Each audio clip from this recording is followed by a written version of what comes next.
ما بل اوس دې ملګرو ته په بیان کې دا خبره بیان کړه، تاسو ته بیا بیانوم او کیدای شي تاسو اورېدلي چې د انسان د ابتدا او انتها دې کې لږ سوچ وکړه، ژوند به دې را ژوندی شي او زړه به دې را ژوندی شي او هغه داسې کله چې موت دې دنیا ته راغلو او د مور د خېټې نه راووتو،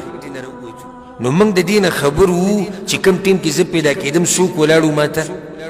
کومه ډاکټره ولاړه وه، کومه زنانه ولاړه وه، د چا په لاس کې زه راوتی یم، دا پته موږ ته شتې نشتي که نه، دغه شان دا پته نشتي چې په قبر کې موږ څوک ږدي، هېڅ پته موږ ته نه لګي. اوس ګوره زموږ خوا شاته ډېر ملګري ډېر خپل خپلوان دي، خو موږ ته پکې دا پته نشي چې په دوی کې به کوم یو سړی زما قبر ته کوزېږي، کوم یو سړی به ما په قبر کې ږدي. ابتدا انتها سوچ ورته کوه. ښه بیا کله چې دا ماشوم د مور د خېټې نه راووتو، نو زر په ډاکټرانو کپړه واچوله، لګړ دی پټې کوي، دغه شان چې د دنیا نه ځم خلک د باندې کفن واچوي، لګړ دی پټې کوي. کله چې د مور د خېټې نه راووتې، ویې لامبوي چې صفا شي، همدغه شان چې مړ کېږي ویې لامبوي چې صفا شي. د دنیا ته چې راغی،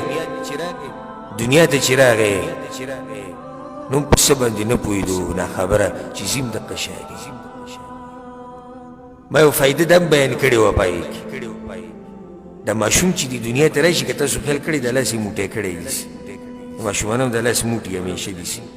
کله پکې د پلار ګیره راونیسي او کله د مور ویښته راونیسي. اشاره ده دې ته